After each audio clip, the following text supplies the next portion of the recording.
ನಾನೇ ಪ್ರಾರ್ಥಿಸಿದೆನು. ಜೆ. ಶ್ಯಾಮ್ ಜೆಬೆದುರೈ. ಅಧ್ಯಾಯ 6.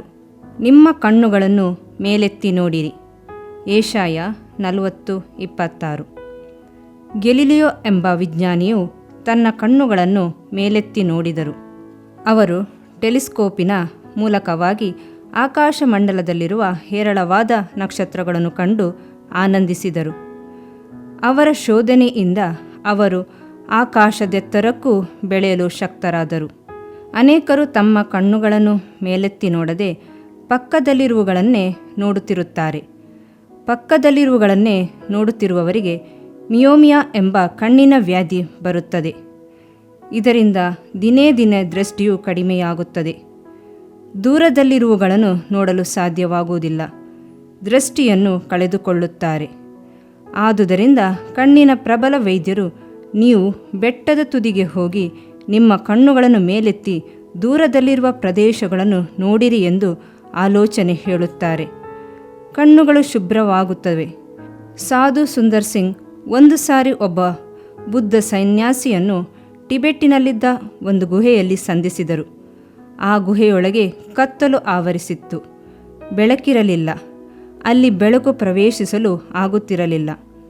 ತಾನು ಜೀವಿಸಲು ಈ ಕತ್ತಲೆ ಗುಹೆಯೇ ಸಾಕು ಎಂದುಕೊಂಡು ಅಲ್ಲಿದ್ದರು. ಆ ಗುಹೆಗೆ ಏನೋ ಬೆಳಕೆಂದರೆ ಆಗುತ್ತಿರಲಿಲ್ಲ.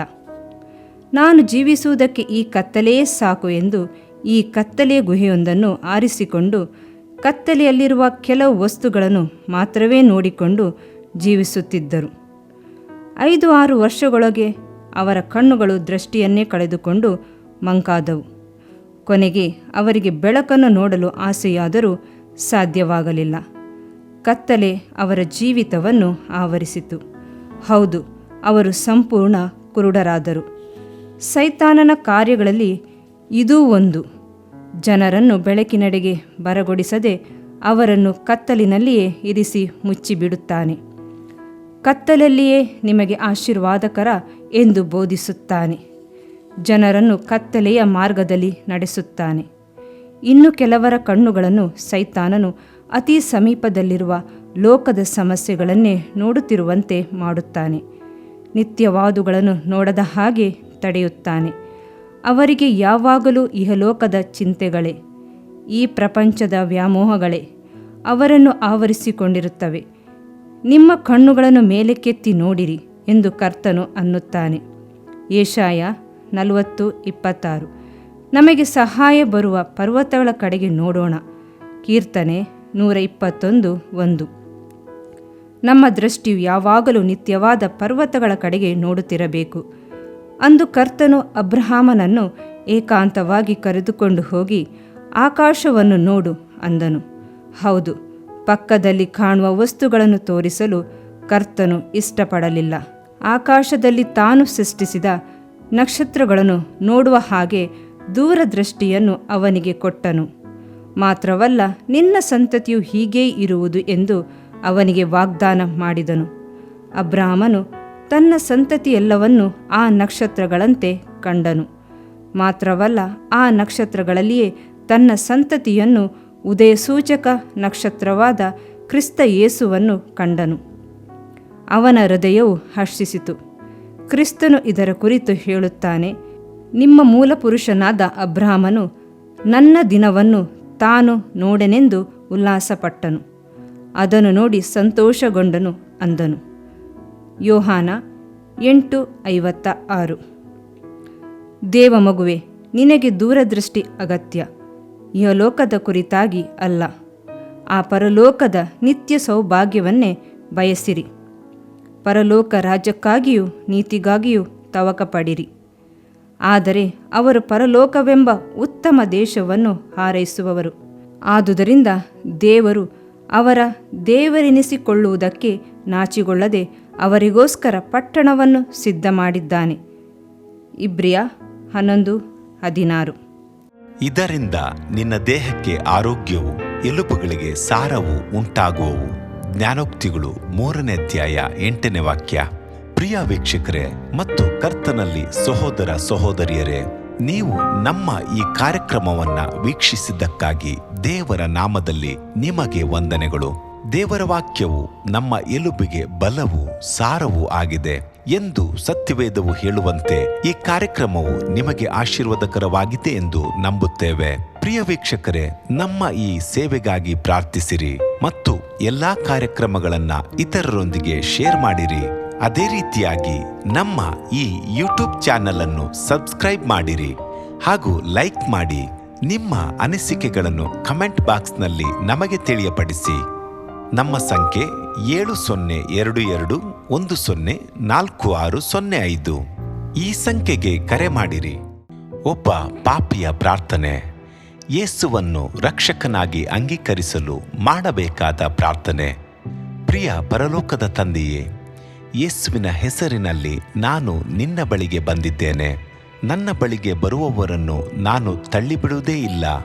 ಯೋಹಾನ 6:37 ಎಂದು ನಿನ್ನ ವಾಕ್ಯ ಹೇಳುತ್ತದಲ್ಲ. ಆದ್ದರಿಂದ ನೀನು ನನ್ನನ್ನು ತಳ್ಳಿಬಿಡದೆ ನನ್ನನ್ನು ಸೇರಿಸಿಕೊಳ್ಳುವಿ ಎಂದು ನನಗೆ ಗೊತ್ತಿದೆ. ಆದ್ದರಿಂದ ನಾನು ನಿನಗೆ ಸ್ತೋತ್ರ ಮಾಡುತ್ತೇನೆ. ನೀನು ನಿನ್ನ ವಾಕ್ಯದಲ್ಲಿ ನೀನು ಯೇಸುವನ್ನೇ ಕರ್ತನೆಂದು ಬಾಯಿಂದ ಅರಿಕೆ ಮಾಡಿಕೊಂಡು ದೇವರು ಆತನನ್ನು ಸತ್ತವರೊಳಗಿಂದ ಎಬ್ಬಿಸಿದನೆಂದು ಹೃದಯದಿಂದ ನಂಬಿದರೆ ನಿನಗೆ ರಕ್ಷಣೆಯಾಗುವುದು ಎಂತಲೂ ಕರ್ತನ ನಾಮವನ್ನ ಹೇಳಿಕೊಳ್ಳುವವರೆಲ್ಲರಿಗೆ ರಕ್ಷಣೆಯಾಗುವುದೆಂತಲೂ ಬರೆದಿದೆ. ರೋಮ 10:9-13 ವಾಕ್ಯ. ಯೇಸು ಕ್ರಿಸ್ತನು ದೇವಕುಮಾರನೆಂದು ನನ್ನ ಹೃದಯದಲ್ಲಿ ನಂಬುತ್ತೇನೆ. ನನ್ನನ್ನು ನೀತಿವಂತನನ್ನಾಗಿ ಮಾಡುವುದಕ್ಕಾಗಿ ಆತನು ಸತ್ತವರೊಳಗಿಂದ ಎಬ್ಬಿಸಲ್ಪಟ್ಟನು ಎಂದು ನಂಬುತ್ತೇನೆ. ನಾನು ಆತನ ನಾಮವನ್ನ ಹೇಳಿಕೊಳ್ಳುತ್ತೇನೆ. ಯೇಸುವೇ, ನೀನೇ ಕರ್ತನು. ತಂದೆಯೇ, ನೀನು ನನ್ನನ್ನು ರಕ್ಷಿಸಿದಿ ಎಂದು ನಾನು ನಂಬುತ್ತೇನೆ. ನಿನ್ನ ವಾಕ್ಯವು ಹೇಳುತ್ತದೆ, ಮನುಷ್ಯನು ಹೃದಯದಿಂದ ನಂಬುವುದರ ಮೂಲಕ ನೀತಿಯು ದೊರಕುತ್ತದೆ, ಬಾಯಿಂದ ಅರಿಕೆ ಮಾಡುವುದರ ಮೂಲಕ ರಕ್ಷಣೆಯಾಗುತ್ತದೆ. ರೋಮ 10:10. ನಾನೀಗ ನನ್ನ ಹೃದಯದಲ್ಲಿ ನಂಬುತ್ತೇನೆ ಹಾಗೂ ಯೇಸುವೇ ನನ್ನ ಕರ್ತನೆಂದು ಅರಿಕೆ ಮಾಡುತ್ತೇನೆ. ಆದುದರಿಂದ ನಾನೀಗ ರಕ್ಷಣೆ ಹೊಂದಿದ್ದೇನೆ. ಅಪ್ಪಾ ತಂದೆಯೇ, ನಿನಗೆ ಸ್ತೋತ್ರ. ಲೂಕನು ಬರೆದ ಸುವಾರ್ತೆ 11ನೇ ಅಧ್ಯಾಯದಲ್ಲಿ ಬರೆದಿರುವಂತೆ, ನಿಮ್ಮಲ್ಲಿ ತಂದೆಯಾದವನು ಮೀನನ್ನು ಕೇಳುವ ಮಗನಿಗೆ ಮೀನು ಕೊಡದೆ ಹಾವನ್ನು ಕೊಡುವನೆ? ಅಥವಾ ತತ್ತಿಯನ್ನು ಕೇಳಿದರೆ ಚೇಳನ್ನು ಕೊಡುವನೆ? ಹಾಗಾದರೆ ಕೆಟ್ಟವರಾದ ನೀವು ನಿಮ್ಮ ಮಕ್ಕಳಿಗೆ ಒಳ್ಳೆ ಪದಾರ್ಥಗಳನ್ನ ಕೊಡಬಲ್ಲವರಾದರೆ ಪರಲೋಕದಲ್ಲಿರುವ ನಿಮ್ಮ ತಂದೆಯು ತನ್ನನ್ನು ಬೇಡಿಕೊಳ್ಳುವವರಿಗೆ ಎಷ್ಟೋ ಹೆಚ್ಚಾಗಿ ಪವಿತ್ರಾತ್ಮ ವರವನ್ನ ಕೊಡುವವನಲ್ಲವೇ ಅಂದನು. ತಂದೆಯೇ, ನೀನು ಕೇಳಿಕೊಳ್ಳುವವರಿಗೆ ಪವಿತ್ರಾತ್ಮನ ವರವನ್ನು ಹೇರಳವಾಗಿ ಕೊಡುವಾತನಾಗಿದ್ದಿ. ಆದ್ದರಿಂದ ನನ್ನ ಮೇಲೆಯೂ ನಿನ್ನ ಆತ್ಮನನ್ನು ಸುರಿಸಬೇಕಾಗಿ ಬೇಡಿಕೊಳ್ಳುತ್ತೇನೆ. ಕೀರ್ತನೆ 81:10 ಬರೆದಿದೆ, ಅಗಲವಾಗಿ ಬಾಯಿದೆರೆಯಿರಿ, ಅದನ್ನು ತುಂಬಿಸುವೆನು. ಕರ್ತನೇ, ನನ್ನನ್ನು ಪವಿತ್ರಾತ್ಮನಿಂದ ತುಂಬಿದಂತ ನೀನು ನನ್ನನ್ನು ಅನ್ಯ ಭಾಷೆಯ ವರದಿಂದಲೂ ತುಂಬುವವನಾಗಿದ್ದಿ ಎಂದು ನಂಬುತ್ತೇನೆ. ಅದರಂತೆ ನಾನು ನನ್ನ ಬಾಯಿಯನ್ನು ತೆರೆದು ನಿನ್ನ ಸ್ತೋತ್ರ ಮಾಡುವಾಗ ಅನ್ಯ ಭಾಷೆಯ ಅಭಿಷೇಕದಿಂದ ನನ್ನನ್ನು ತುಂಬುವವನಾಗಿದ್ದಿ ಎಂದು ನಂಬುತ್ತೇನೆ. ಈಗ ನೀವು ನಿಮ್ಮ ಬಾಯಿಯನ್ನು ತೆರೆದು ಮಾತನಾಡುವಾಗ ಪವಿತ್ರಾತ್ಮನು ನಿಮ್ಮ ಬಾಯಿಯನ್ನು ತನ್ನ ಭಾಷೆಯಿಂದ ತುಂಬುವವನಾಗಿದ್ದಾನೆ. ಇದು ದೇವರ ಭಾಷೆಯಾಗಿದೆ. ಈ ಅಭಿಷೇಕವನ್ನ ಹೊಂದಿಕೊಳ್ಳಲು ನೀವು ನಿಮ್ಮ ಸ್ವರವನ್ನ ಉಪಯೋಗಿಸಬೇಕು. ಅದರಿಂದ ನೀವು ನಿಮ್ಮ ಬಾಯನ್ನು ತೆರೆದು ದೇವರಿಗೆ ಸ್ತೋತ್ರ ಮಾಡುವಾಗ ದೇವರು ನಿಮ್ಮನ್ನು ಅನ್ಯ ಭಾಷೆಯ ವರದಿಂದ ತುಂಬುವವನಾಗಿದ್ದಾನೆ. ಪ್ರಿಯರೇ, ಈಗ ನೀವು ಪವಿತ್ರಾತ್ಮನಿಂದ ತುಂಬಲ್ಪಟ್ಟ ಆತನ ಪ್ರಿಯ ಮಕ್ಕಳಾಗಿದ್ದೀರಿ. ದೇವರ ನಾಮಕ್ಕೆ ಸ್ತೋತ್ರವಾಗಲಿ.